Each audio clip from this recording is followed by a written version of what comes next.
Welcome to Golden State Media Concepts Technology Podcast. I'm your host, Jonathan Charney, and today we talk about how MySpace was just hacked. We talk about how to create a strong password and how to save and back up your digital data. Now, the latest headline in computer news is the former social network MySpace was just hacked. And I'll be honest, I was completely shocked. I didn't know they were still around. I'll have to check out my old profile. Now, MySpace announced a hacker has stolen username and password information for more than 360 million accounts. Let me repeat that again. That's 360 million accounts. There's a lot of zeros on that one, folks. Now, the social media announced in a blog post that it found out it was hacked before this past weekend. The hack reportedly stole MySpace users' login data, including password, including email addresses, MySpace username, passwords, secondary passwords. The information was reportedly made available on an online hacker forum. And usually, from what I've read, what they do is they'll sell it on the black market, the dark net, or whatever. So this isn't really uncommon. A lot of people will get a hold of that information and sell it. That's how they make money. Now, according to a leaked information, and this is, by the way, this article is from complex.com.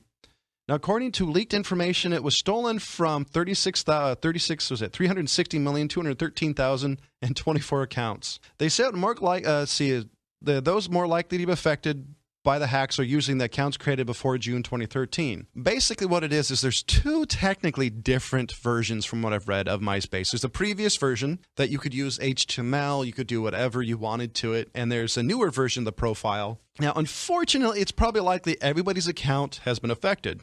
If you don't know what MySpace is or what it was the biggest, latest, and greatest social network before Facebook. Facebook kind of drank their milkshake a little just by being better. This is beginning to be a big problem. I know LinkedIn was just recently hacked, and this goes the same thing for Target. Target's credit card was hacked and system was hacked and leaked a lot of credit card information. By the way, I was affected by that. Now, MySpace says it's doubling down on security measures after the 2013 hack. The compromised data is related to a period before those measures are implemented. We are currently utilizing advanced protocols, including double-salted hashes, random data that is used as an additional input to one-way functionality. Pretty much the way I understand it, it's just random data within the database or something, hard to understand what it comes from when it's encrypted. I could kind of explain it too, but I'm not quite sure if you'd be as interested in it as I am, and honestly, it's a little boring if you're not into it. If you want to see what I mean, once you find the AAA certification, the A+ certification manual, it's a very interesting reading if you're into tech. Otherwise, it's a great way to put yourself to sleep. It was apparently, MySpace think it's a hacker known as Peace is responsible for the hack, as well as responsible for recent hacks against Tumblr and LinkedIn. Now, this is a giant problem, as I said before. Honestly, social networks have more information about you and me than we probably should share. And I'll be honest, my name's Jonathan Charney. I'm addicted to Facebook. I use it all the time. I use it to check responses and what people think of this show and other stuff I do. So this is a big problem. What I generally recommend people do is it's called, what was it called? It's I'm sorry, it's secondary security, or it's something like that. Oh, second factor authentication. I'm sorry. Apparently had an old guy moment there. Pretty much what second factor authentication does is it uses your cell phone. And so pretty much what it is, you log on to, Google does it. So you log on to Gmail and it sends a text message to your phone, and basically it gives you a number. And something else pops into Google, you enter the number in there, like say 1256256 or something like that, and it allows you to access your account. Pretty much what it does is you give them your cell phone number or another way to contact you, and it says, okay, somebody's trying to get access to your account. Now, was this you? If it was you, a thing pops up, you enter the number, and you're good to go. I use this for my Xbox Live. I use this for my Gmail. In all honesty, it's a little bit of a pain in the butt, but it's worth it. If you even remotely want to safeguard your account, it's worth it. By the way, I also do this for all my YouTube accounts, and I have a couple, and it's worth it. It's totally worth the extra annoyance to make sure that nobody can have access to your data. We're going to talk a little bit later on this episode about making passwords stronger. So I'll give you a little bit more information about that. This is a pretty big deal. I mean, in all honesty, this is a giant deal. This shouldn't have happened. Now, you could easily say that, hey, you know, they're not as popular as they used to be. Why should they have to worry? One of the reasons why is a lot of content is still on there from 2013 and previous when it was the biggest social media site on the internet. But it wasn't the first social media site. Back before that, it was Friendster, and I think there's a couple other ones. And there's been a bunch of different ones trying to become the latest Facebook. I think there was a Dysphora I was a member of, and there's been a bunch of different ones. And there's also regional ones. I heard North Korea made a Facebook clone, which I think got hacked. So what do you think? Have you been affected by any of the hacking, whether it was your LinkedIn account? LinkedIn is more of a business social networking site. I have one. Tumblr, which is a blogging platform, I think owned by Yahoo. Target was really hacked when a lot of credit card information got out and got sold. What do you think? Have you been affected this? Has this been a pain to you? This is kind of, like I said, I'm not a civilian when it comes to technology. And in all honesty, this really makes me mad. A lot of people don't kind of realize what they're signing up for when they sign up for a social network. Me being a geek, I kind of know what I'm signing up for. There's always a chance that your account's going to be hacked. There's always a chance that they're going to use all the information that you post on there against you. And believe it or not, if you go to Facebook, there's a couple of ways to actually view your past stuff. I think it's on this day if you actually use the Facebook account. I want you to click on that, and I want you to see what the stuff you've posted in the past is. That'll show you how much exactly you post about yourself. And I am totally addicted to Facebook, so I'm preaching to the choir here when it comes to this one. And so second factor authentication is good. I don't think Facebook allows that one yet. Generally, what I recommend is just do a crazy secure password, and we're going to talk about that a little later. Sorry, a tad bit of a tease. So according to this, the main concern is the users might be affected in place beyond their likely inactive MySpace accounts. What it is a lot of people use their same password over time. So what do you think? And this isn't the first time something like this, I think, has happened for MySpace.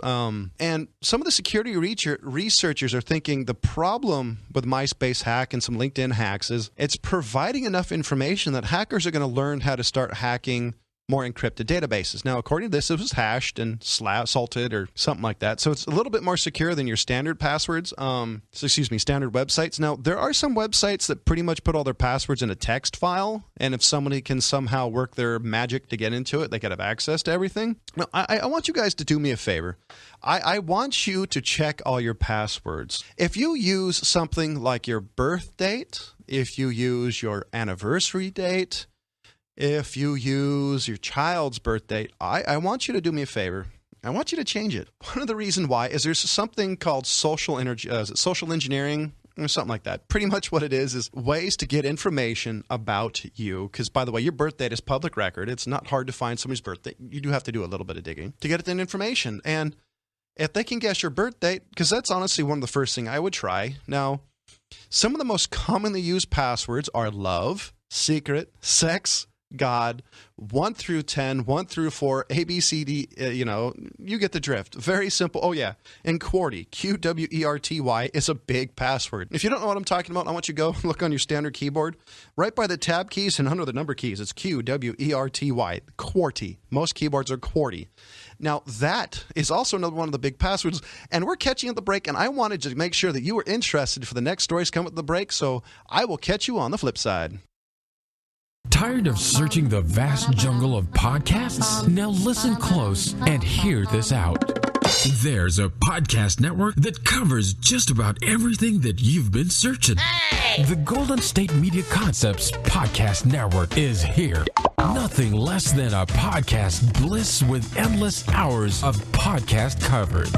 From news, sports, music, fashion, cooking, entertainment, fantasy, football, and so much more. So stop lurking around and go straight out to the Golden State Media Concepts Podcast Network. Guaranteed to fill that podcast itch. Whatever it may be. Visit us at www.gsmcpodcast.com. Follow us on Facebook and Twitter, and download us on iTunes, SoundCloud, and Google Play.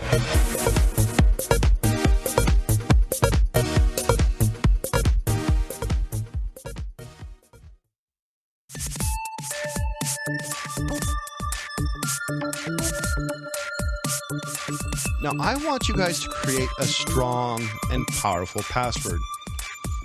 Like I said earlier, don't use your birth dates, 1 through 10, ABC. If you can think of it, so can they. It's kind of like hiding your jewelry in an air conditioning vent. You know, there's no such thing as something, a spot where a thief hasn't looked. So you got to be a little bit more creative. Now, there are different ways to do it. I knew a guy that used the first and second, what was it? So he'd use the first and second letter of the website, a couple of different numbers, and something, something about the website and his account that he'd always remember. There are varying themes of that. I recommend a couple of things. I recommend a password manager. There's one called LastPass that I'm a huge fan of. I'm actually subscribed. I actually pay for it. You don't have to. There are free versions. And built into this is a password maker. I use the password maker on this. I also use another one, and unfortunately, I don't remember what it's called. It's not available anymore. But the password manager in LastPass is the same thing. So what I do is I select the number of characters. So say if you wanted to do a 20-character password with upper and lowercase letters, with numbers and punctuation. Doing that on a 20-character password is insanely secure. Granted, remembering that is something completely different. So I actually have an Excel spreadsheet that's hidden in an encrypted folder and blah, blah, blah, blah. It's a giant pain in the butt to get to when I forget my passwords. But that's what you got to do. I actually have a 25-character password. It's a master password for something particularly. So that's something that you got to do. Now, granted, it really is a giant pain. But if you want your accounts to be passworded, that's what you're going to have to do. And I also recommend not using the same password for everything. Say your generic password is Smiling Bob Hero, and you have Smiling Bob Hero as the password for every website you go to, Facebook, MySpace, CNN, even your bank. The problem with that is if those crooks find out your password is Smiling Bob Hero and say your Gmail account, that's your password, the first thing the dude's going to do is go, okay, let's try bob@gmail.com at your local, I don't know, say Bank of America, for example. And he puts in your password, and boom, he has access to your bank account. And if he has access to your email address and your bank account, he can make it easier for him he can lock you out of your email account. He can lock you out of your bank account. And before you know it, you've got to contact the bank because you've bounced every check that you wrote that day. So you've got to be careful. Don't use the same password. And by the way, this is not something new. Just to let you know, this is something I've been reading about for like the last 10 years. So they say if you're seriously about security, you'll make sure to use a strong password everywhere. And I agree. And there's varying different. There's Password Keeper, and password managers have been around forever. And pretty much every flavor browser has one, if I remember correctly. Firefox has a version of a password manager. Chrome has one. I'm almost guaranteed that IE has one. Now, this is very important. And I don't really want to sound like I'm preaching. So what do you think? What is your best way? What do you do? And if you have secure passwords, how do you keep a analog copy of it? Do you print out your passwords and hide them in a filing cabinet? I don't want you to give away all your secrets, but what do you do? I'd love to know your scheme of things. How do you keep your passwords? And when it comes to this particular thing, don't worry. I'll keep it secret. I won't use any names because honestly, I don't want anybody knowing what I do for my passwords. So I want to know what you think. How do you are you even worried about security? Is it something you're not worried about? I know people that just don't care. Their thought is, I don't post much to social media. And honestly, some of the people I know that say that don't. So what do you think? Are you worried about it all? No, me personally, I'm probably a little left of normal on it because I am a tad bit paranoid when it comes to backing up about my passwords in my account.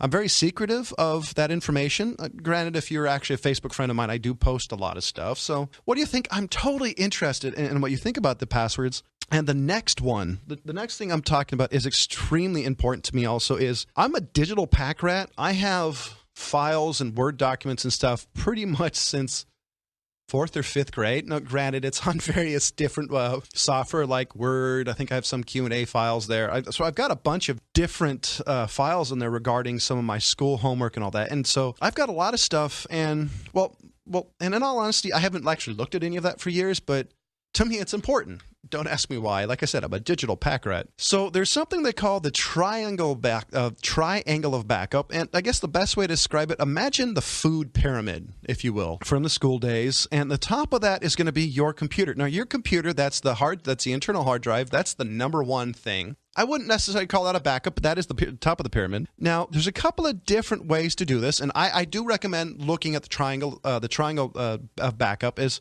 a portable hard drive or hard drive enclosure, and that's an on-site backup. Now, that backup is at your house, but separate from the internal drive you have on your computer. And portable hard drive is, say, it's a USB-powered hard drive you buy at Walmart. And there's a bunch of flavors from like 1 to 4 terabytes. Another one is a hard drive enclosure. Now, a hard drive enclosure is you're buying an internal drive for a computer and buying an enclosure for it. Basically, it turns an internal drive into an external drive, and I've got a bunch of those.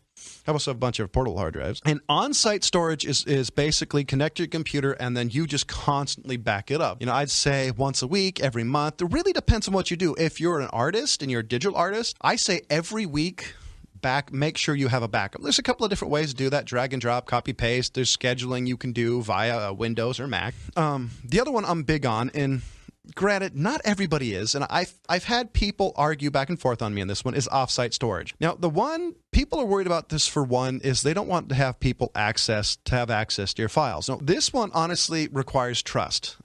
Trust in this way. One of the ones I recommend, because I think they're an awesome company, is Carbonite.com. Carbonite is a cloud-based backup, and pretty much what it does is once you install it, and by the way, it's a paid service, it's like $60, I think it's $60 a year. Pretty much what you do is install it, and it takes a couple of days. It backs up everything on your computers. I got 3 hard drives on my computer, so it backed up 3 hard drives, and anytime you save something and you make changes, it updates to the latest and greatest version of that file. And by the way, this has saved me in the past. I deleted a file I really needed, went back to my cloud backup and had it because I didn't actually make an on-site copy of it. I'm guilty of that. And there's a bunch of different versions of that. There's Backblaze, Crash Plan, Mozzie. You can use Amazon pay-as-you-go storage. There's a lot of different ways to do it. Now, another one that's actually, it'll work. I'm not sure how much it's something I'd recommend doing, and it's pretty much the same thing, is finding somebody's house you trust. Say at your parents' house, you keep a hard drive. Your friend's house, safety deposit box. Now, if you're going to do this, there's an interesting thing called Western Digital MyCloud. It's a cloud-based storage. It's a personal cloud. This is something that would be interesting to do. Now, this is not something I've tried. Pretty much you buy this, connect it, and enter a few details, and basically it's your own personal cloud. It'll be like a Google Drive type of thing. Now, the best thing about this is you're the only person who has access to it. I'm assuming what it does is you log in via probably westerndigital.mycloud or something like that, or MyCloud. You upload everything there. Or if your friend's house and they don't want you using your bandwidth, just once a month, go to their house, grab the hard drive, make a copy, and put it back. CDs or safety deposit boxes, honestly, it's a good way to do it. The safety deposit box I'm kind of a fan of for very important documents. And the reason why I'm for that is there are some documents you just don't want on the cloud. It's a little paranoia, but I don't blame you for that.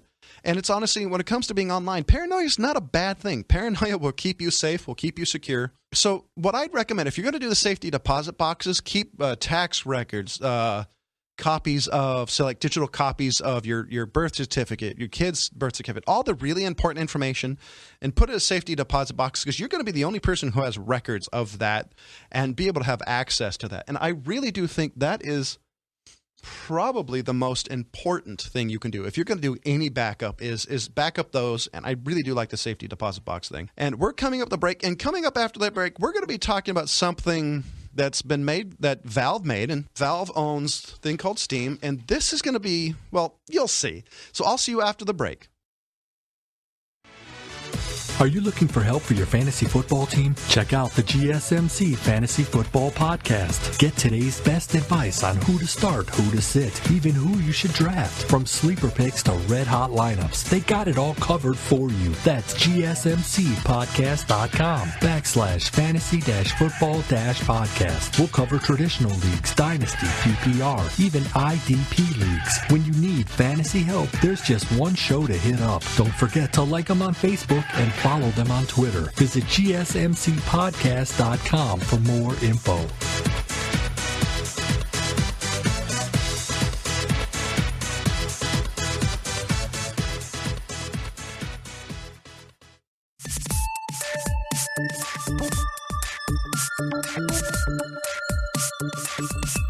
Now, we're going to be talking for the last part of the show about Steam machines. And this is something that I'm curious on. And I would probably classify this as a couple of different things. Classify this as like a home theater PC / gaming console. Now, what a Steam machine is it's basically a computer.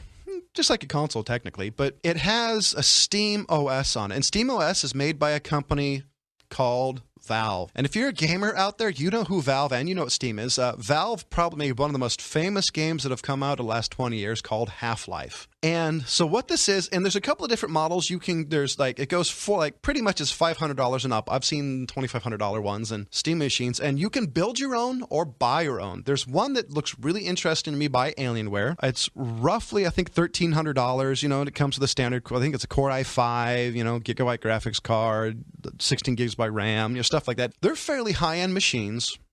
But the coolest thing about coolest thing about this is it's kind of a homebrewed PC, but you get to play PC games. And Valve, if you go to Valve Steam, now I want you to go to steam.com and actually take a look what you can find, because there is some amazing games and utilities off of Steam. I love Steam. Now, the coolest thing of that, instead of playing at a resolution that most console games play at, you can play at computer game resolutions. And the reason why that's important is you can play 4K if you have a graphics card.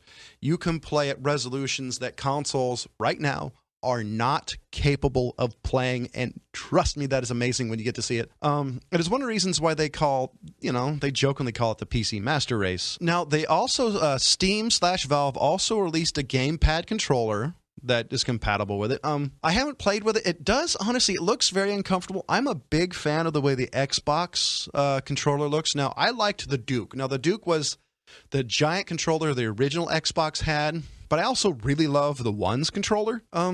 So controllers, I'm assuming it's basically a PC thing, and it's pretty much agnostic of what type of controller it uses.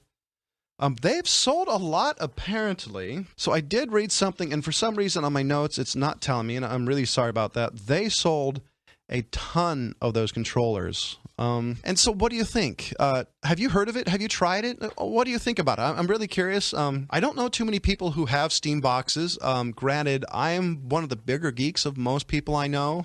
I'm pretty much everybody's IT guy. And one of the cool things about Steam is they do what's called a Steam sale. Pretty much what that is you can get the latest and greatest games, or games that are a couple of months old, at cheap prices. Now, the Steam sale is generally the sale that everybody I know looks for. Now, would this be something you would get? Would you get this versus a PlayStation or an Xbox? See, this for me is something hard. One of the reasons I have an Xbox One, besides the fact I do kind of like supporting Microsoft, is all my friends have an Xbox.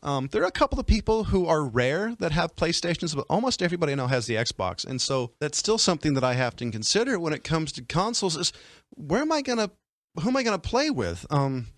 And for me, as a guy who works 6 days a week at different things and does a lot of tech work and IT work, I don't always have a lot of time to hang out with friends. So gaming is still one way for me that I get a chance to hang out with my friends. So that's really big for me. And so what about you? Do you play with friends? Does it not matter to you?